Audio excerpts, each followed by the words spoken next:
Hi, this is Julie with Beadaholique, and in this video I want to show you how to make this cultured sea glass spike bangle bracelet. I know that's a mouthful, but it's a really pretty bracelet using artistic wire, twisted wire. You can see that it's nice and twisted, and these really great cultured sea glass spike cone beads. And there are 2 hole beads, so you can see here that we've got the wire going through both holes. And I'm going to show you how to make this, and it's nice. It's flexible, so it's going to be really easy and comfortable to wear. So you're going to need 3 of these spike cone beads, and they come in a bunch of colors. I love them right here. They look like gumdrops. They're really a nice shape to them. So I've picked out this wonderful rich blue color. And then you're going to need some artistic wire, twisted wire in the 22 gauge size.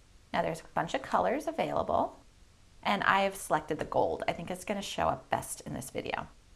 You're also going to need a ruler, a mandrel. I've got an oval mandrel here, a bracelet one.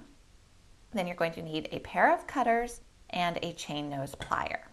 So you're going to start, I'm going to clear these guys away so we just are focusing on what we're actually using. You're going to start with your artistic wire, and you can see that it is twisted, so it really shimmers beautifully. And you're going to want to cut 48 inches of it. So I have an 18-inch ruler right here. I'm just uncoiling it as I go, making sure it doesn't get twisted. Well, twisted in the wrong way, I should say. So here. There's 18, another 18, which makes 36, and one more length of 18. So we've got 48 inches. Now, on the actual spool of artistic wire, you get 4 yards. So you're going to be able to make 2 of these bracelets per spool and have just a little bit left over. So begin by threading on these sea glass beads through 1 hole of each of them.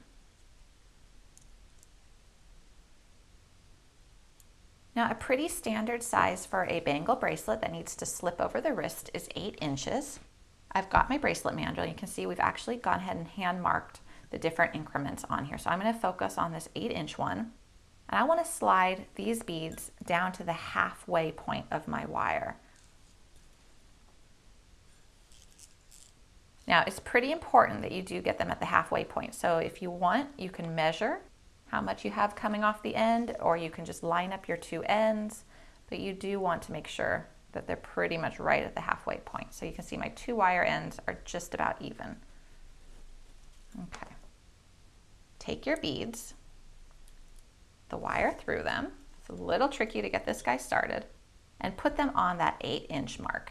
And I have another video for Beadaholique that shows you how to make these marks if you don't already have them marked on your actual mandrel.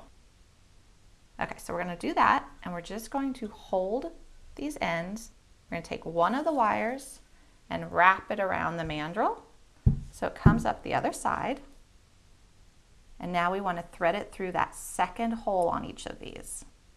Now this will get twisted and kinked, but it is wire, so you can just work it back out. So you see it's gone through that 1st hole. So I'm just going to pull it through. If you're lucky and it shoots right through all 3 holes, great, just shoot it through.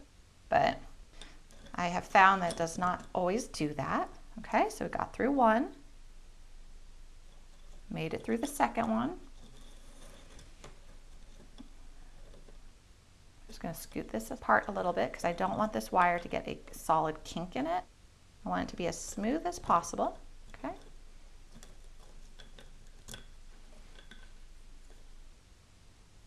And now we're going to go through that 3rd one too. Okay, so you see where that little tail's coming out.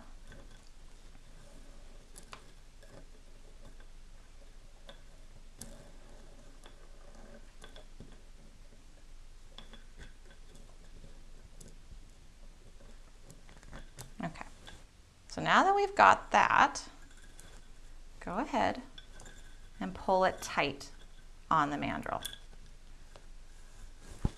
You want those center and the top. So it's already looking better than it did a minute ago when you're fiddling with it.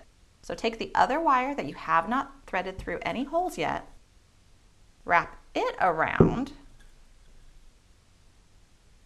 and go up through the holes going the opposite way. So we just went this way through. Now we're going to go through those same series of holes, but going in the opposite direction so that your wires crisscross on the inside.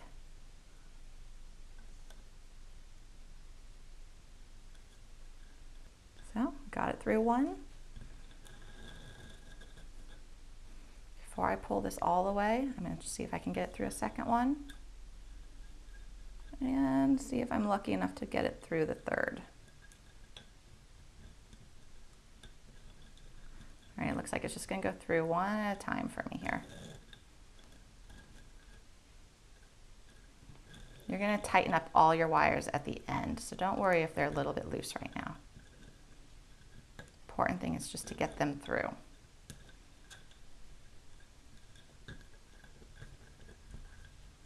There you go. And the third one.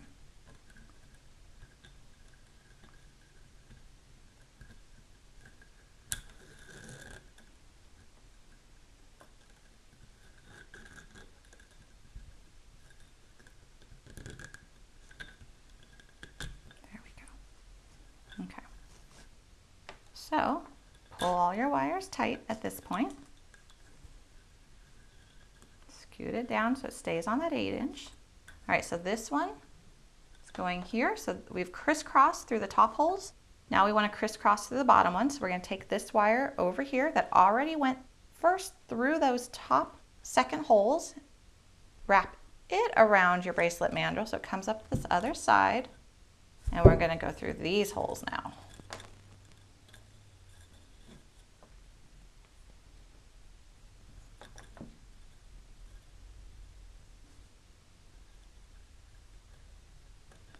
Yay, I went through 2 at once.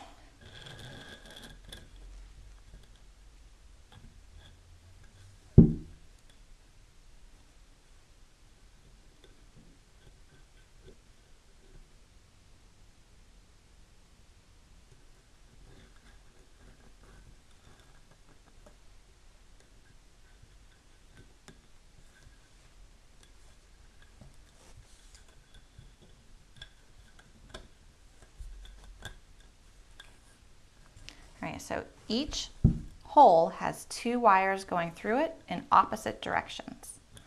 And you got it on the mandrel. So before you go any further, because you're about to pull this off the mandrel is what we're going to do next. Pull your wires tight. Now what we can do is we can slip it off of the mandrel, and the project is going to be relatively easy from this point out. We got all these wires. We're going to hold it here, and we're going to take the wire on this end and wrap it up and over all your wires. And pull. So we just made one little twist. Okay, we're going to do that on the other end now too. Wrap it up and over and pull. Okay, inspect your bracelet, make sure that your wires still look good, and now we're just going to do wrappings over and over and over again, wrapping a portion of these 3 wires to give this extra security and also a really nice decorative element as well.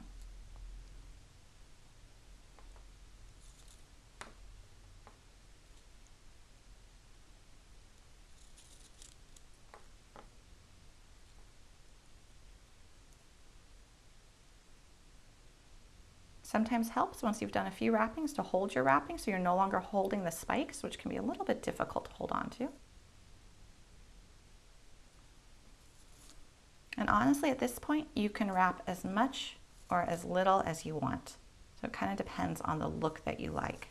You can even use some of that leftover wire on your spool and wrap the entire surround.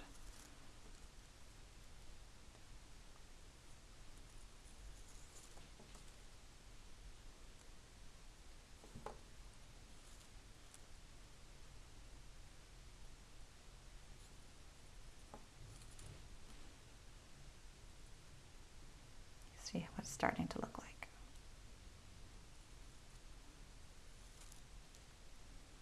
Okay, I've done about 1 inch. I'm going to go to the other side and start wrapping it, because even though we started out by making sure that our beads we're really in the center of our wire. When we did all that crisscrossing, it ended up a little bit uneven, which is just going to happen because you're yanking the wire through and the wires are shifting a little bit. So it's very much natural for them to get a little bit off.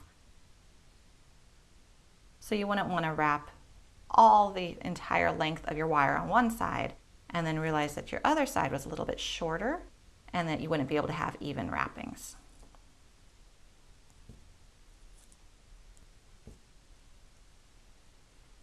Okay, so those are about even. Looks like I need to just do a little bit more on this side.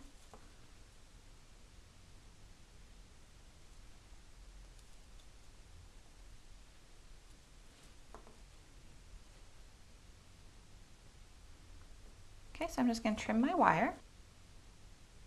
And you'll want to just make sure that you don't have a rough edge. So I'm going to trim my wire. Actually, I'm going to pull it up just really nice and tight right there. And trim it. I'm just going to take my chain nose pliers and just squish it in to make sure it's nice and squished in there and not protruding so it won't poke you. Do that on the other side as well. Okay, and there we go. We've made a bracelet. Now what you could do too, which I think could be really pretty, and I might do it here just to show you how you would do it. You can add a little anchor right here if you don't want these loose, although I kind of do like them loose. I'm going to put a little bit of wire wrapping right here just as a decorative element, and also it anchors those together. So I'm going to find what looks to be the center. I'm just eyeballing it. I'm going to start a little bit off center so I have room to wrap. I'm just holding the cut wire against the wrapped wire. And I'm looping it over and pulling it snug. And I'm just going to do some wrappings. Okay. Do just a little bit more.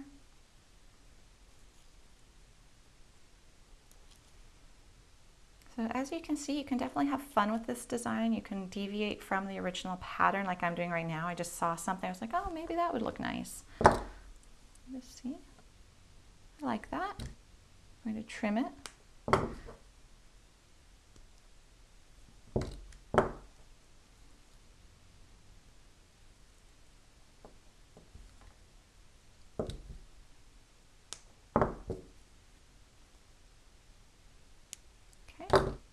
And now that I have this, I'm actually curious to see what these might look like fanned out. So it's just wire, it's not going to hurt it. I'm just going to pull it apart a little bit, see if that would look interesting, which it kind of does.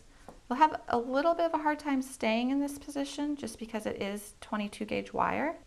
That's kind of a fun look actually. It would look nice on your wrist. So that's one way of doing this bracelet. Or you could keep it like the original design, which is just the solid wrappings along the edge, no wrapping in the bottom middle, but it just gives you an idea. Play with it, have fun, just squish these back together if you don't like them. So you can find this project as well as the wire and the beads and other supplies at Beadaholique.com.